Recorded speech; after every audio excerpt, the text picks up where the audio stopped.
In a dark night over the North Atlantic, an explosion ripped through the silence.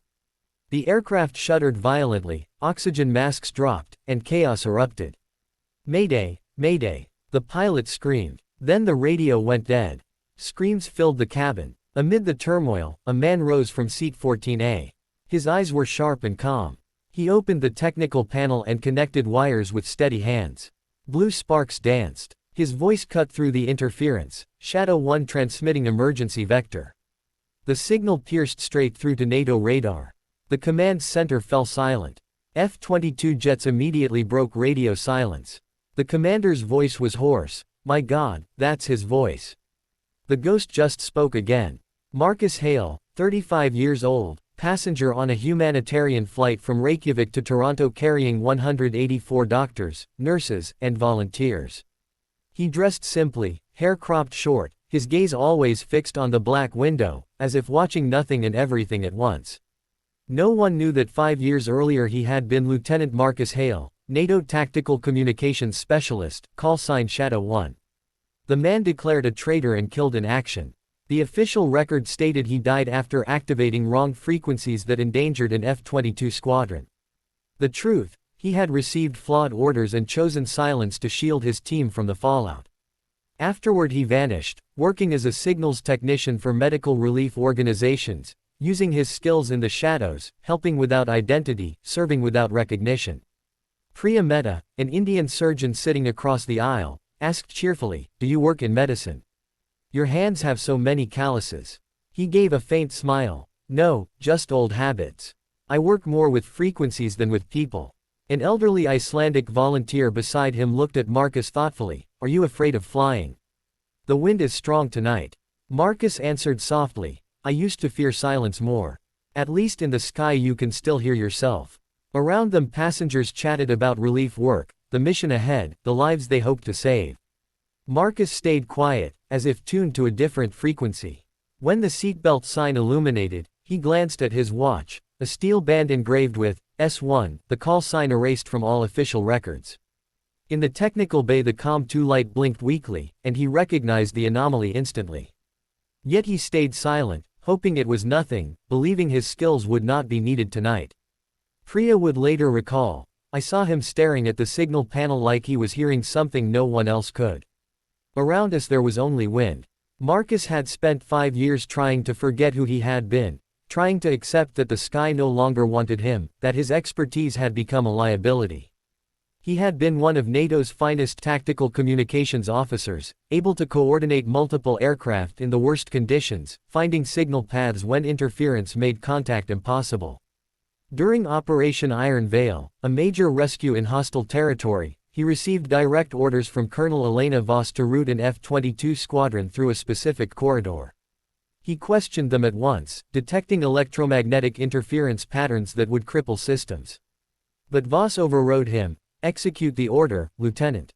Intelligence is solid." The intelligence was not solid. 3 F-22s were damaged, 2 pilots injured, the mission compromised, because the corridor contained undetected electronic warfare assets. Command needed a scapegoat. Voss needed to protect her career. And Marcus, young and idealistic, chose honor over self-preservation, accepting blame rather than exposing her incompetence. "I transmitted the wrong frequencies," he told the inquiry, lying to protect a superior who did not deserve it. "The fault is mine." They stripped his rank, branded him a traitor to operational security. When he disappeared rather than face military prison, they declared him Kia to close the file cleanly. For 5 years he lived with that choice, wondering if silence had been courage or cowardice, if shielding Voss had been noble or foolish, if erasing himself had saved lives or merely enabled more errors. He found work with medical organizations that needed communications experts, people who could set up radio networks in disaster zones, keep signals clear when infrastructure collapsed, maintain lifelines when everything else failed. It was good work, meaningful work. But it was not flying, not high-speed coordination, not the rush of solving lethal problems at 500 miles per hour. He missed it. He would always miss it. But missing something did not entitle him to reclaim it, especially when the cost was revealing truths that would destroy those who trusted his silence.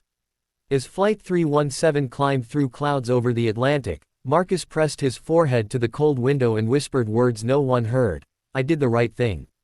I protected people. That has to matter more than my career.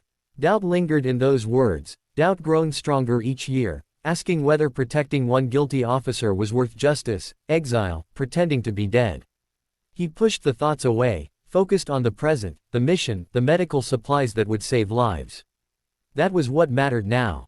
Not the past. Just the work, the service, the quiet satisfaction of helping without credit. He had no idea that in 2 hours the sky would demand he step back into the light, that Shadow 1 would speak again. 2 hours after takeoff, in the darkest night over the emptiest ocean, the left engine exploded without warning. The blast was catastrophic, metal tearing, fire blooming orange against black. The plane lurched as if it might disintegrate. Engine 1 lost. Mayday, mayday. The captain screamed into the intercom, composure shattered by terror. Then lightning struck the antenna array, the radio died mid-transmission, leaving only static and silence. The aircraft plunged, passengers screamed, masks fell like accusing fingers. The cabin dissolved into chaos. The co-pilot tried satellite backup, no signal. We're completely dark. No one knows we're in trouble. In seat 14A, Marcus's mind sliced through panic with the precision only elite training provides. He diagnosed it instantly. Storm electromagnetic interference plus lightning surge, cascading failure disabling all primary comms. The flickering COM2 backup was likely still viable, but the crew would not know the bypass procedures under pressure. He stood, moving against the tide of terrified passengers with purpose that carved through chaos. A flight attendant blocked him. Sir, return to your seat. This is an emergency. Marcus met her eyes with a look that made her step aside. If I don't reach that technical panel now, this aircraft loses all navigation in about 4 minutes. Then we all die. Help me or get out of my way. She nodded and led him aft. Marcus opened the panel with practiced speed, revealing circuits as familiar as breathing. He traced pads, located COMM2, rerouted around surge damage. Blue sparks flew, hot metal smelled, but his hands never faltered. Priya appeared beside him. You know exactly what you're doing. This isn't amateur. I used to do something similar professionally, he said without looking up. Different aircraft, different stakes. Same principles. He activated the auxiliary mic, voice dropping into the low, absolute calm tone of tactical ops, Shadow 1 transmitting emergency vector. Civilian flight in distress, coordinates auto-transmitting. Request immediate assistance. The signal punched through interference on a frequency no civilian aircraft should have, one NATO monitored constantly. In NATO Air Command Brussels, night shift operators leapt as priority alerts screamed, Shadow 1 authentication detected. Sir, that call sign has been inactive 5 years. Must be an error. Colonel Elena Voss, the officer who gave the flawed orders during Iron Veil, who let Marcus take the fall, stood frozen. Play the audio, she whispered. Marcus's voice filled the room, older, but unmistakable. Voss went white. Impossible. He's dead. We declared him Kia. Codes valid. Source is civilian flight 317 over North Atlantic. And sir, the aircraft is in genuine distress. Voss made a choice that would redeem or end her. Launch all available assets. Full emergency response. Get me direct comms with whoever is using that frequency. 2 F-22s on patrol south of Iceland turned hard, afterburners igniting, racing to the coordinates. Lead pilot, call sign Hawk 3, felt his hands tremble. That's his channel. Lieutenant Hale's frequency. But he's dead. We attended the memorial. Wingman. Dead men don't send valid emergency codes.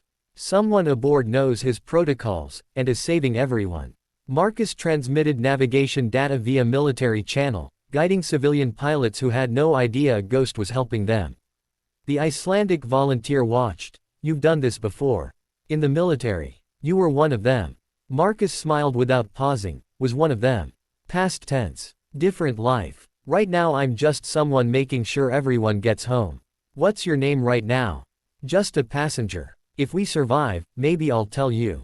Outside the windows, 2 silver shapes emerged through storm clouds, F-22s taking escort positions. Priya gasped. Those are fighter jets. How did you summon fighter jets to a civilian flight?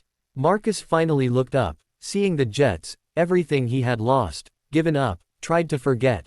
I asked the sky for help, he said simply. And apparently the sky still remembers me. The F-22's confirmed authentication, triggering dormant protocols, shockwaves through NATO. In Brussels, officers scrambled to understand how a dead officer's call sign broadcast from a civilian plane.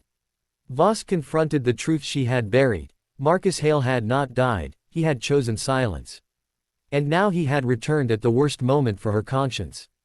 Sir, ground defense systems are flagging Flight 317 hostile due to military frequency.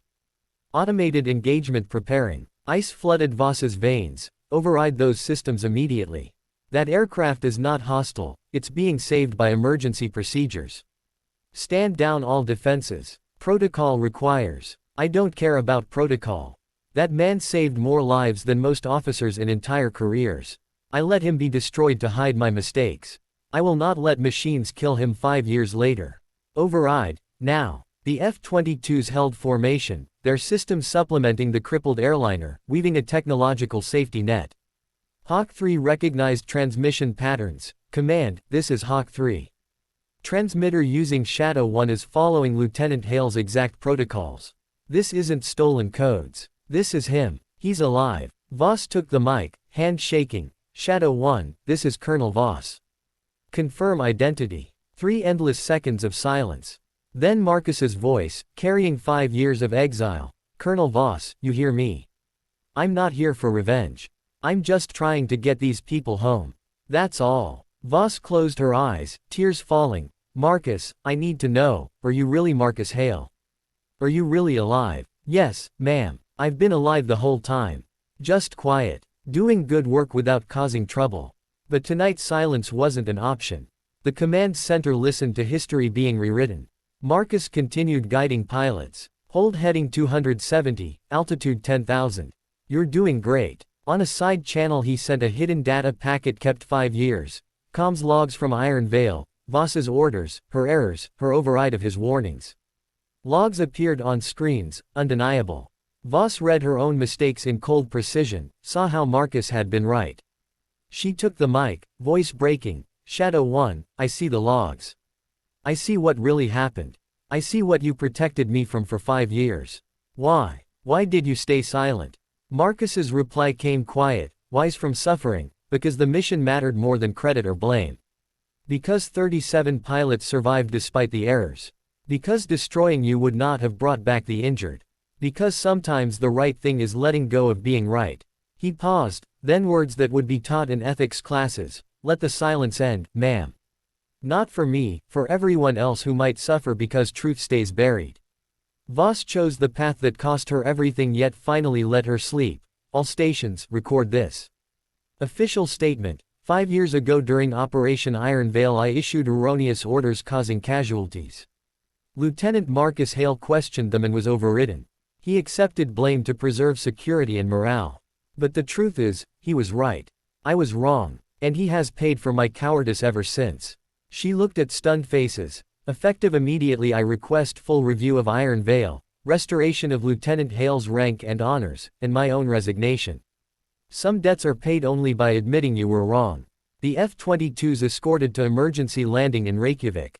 Children pointed at the jets, unaware they witnessed justice delayed but delivered. On touchdown the F-22s performed the silent salute, wings dipped for fallen comrades. Except Marcus was not fallen. Hawk 3, Shadow 1, this is Hawk 3. Half of NATO comms protocols are built on procedures you wrote. We fly your legacy every day. Welcome back. We missed you. The plane landed safely. No deaths, no injuries, just 184 lives owed to a man most barely noticed. Passengers hugged Marcus, thanked him without fully understanding. Priya gripped his shoulders. You saved us all. You're a hero. Marcus smiled through tears held 5 years. I'm just someone who couldn't walk away when people needed help. That's all. That's enough. On the tarmac the F-22s made one final flight past, wings dipped again, honoring not only an officer but a pioneer. Within hours the story dominated global news. Man erased from history saves 184 lives using skills that branded him traitor. With Voss's confession and released logs it became a reckoning, how institutions punish uncomfortable truth, how power shields itself at the expense of honest service. NATO investigated Iron Veil, admitted Marcus was scapegoated, acknowledged suppressed pilot testimonies. Pilots trained on his protocols spoke out. The Hale bypass is what we use when primaries fail. He developed it. It saved hundreds, and we never knew its creator was called traitor. Social media exploded with hashtag the ghost who spoke again. Millions shared, created art, paid tribute to a man erased yet unburied. Voss appeared at press conference, uniform stripped of rank. I destroyed one of the finest officers I ever served with because admitting fault felt harder than letting him carry it. I was wrong. I was a coward. She looked into cameras. You saved my career by sacrificing yours. I don't deserve forgiveness, but I am finally telling the truth. NATO restored Marcus's rank, issued formal apology, awarded the Distinguished Service Medal, for Iron Veil and Flight 317. More importantly, they created the Shadow Protocol, a protected channel to report superior errors without retaliation. Lieutenant Hale suffered because he had no safe way to challenge wrong orders, the Secretary General announced. No one will face that choice again. The escort pilots presented Marcus a flight suit patch, Shadow 1, the ghost who flies forever. Yet Marcus stayed quiet, declined interviews, kept the dignity of his exile. His only public statement, the sky doesn't need to know who was right. It only needs to know who won't abandon others. I didn't save Flight 317 for recognition, I saved it because people needed help and I could give it. That is what service means. Priya published an essay in medical journals drawing parallels between Marcus's sacrifice and unrewarded healthcare workers. At NATO academies, Iron Veil is now studied as a case of moral courage, speaking truth to power, accepting cost for doing right. 1 week later Marcus vanished from Reykjavik, refusing military escort or prepared quarters, walking away as he had 5 years before. He left Voss the steel watch band engraved, S1, and a handwritten note, return this to the sky for whoever carries it next. My time as Shadow 1 is over. Let someone else save lives on these frequencies. Thank you for finally telling the truth. At the ceremony restoring his honors he did not appear. F-22s flew over Brussels, contrails tracing patterns like radio waves, messages for those who could read them. The final image, Marcus on a ferry leaving Iceland, wind in his hair, looking up at crossing white contrails. He settled in a small Norwegian coastal village, maintaining radio equipment for fishing boats, returning to the quiet life. Now without secrets, without protecting lies. Years later instructors teach the Hale method, not just technique but philosophy. Competence creates obligation. If you can save lives, you must, whatever the personal cost. Sometimes late at night NATO comms officers monitoring emergency bands swear they hear a faint, steady voice guiding through interference. They log it as atmospheric noise, but they smile. Shadow 1 is still flying, still guiding, still serving on frequencies only the dedicated hear. The core lesson, repeated in ready rooms and whispered before hard missions, true strength is not silence when it serves power, it is speaking truth when it serves people. Marcus did both, stayed silent when it protected teammates, spoke when it saved lives. And he knew the difference, that hardest wisdom. The sky, vast and indifferent, that took so much, gave back what mattered, purpose, vindication, peace. Not the peace of forgetting, but of being known, understood, of knowing silence had ended and truth endured.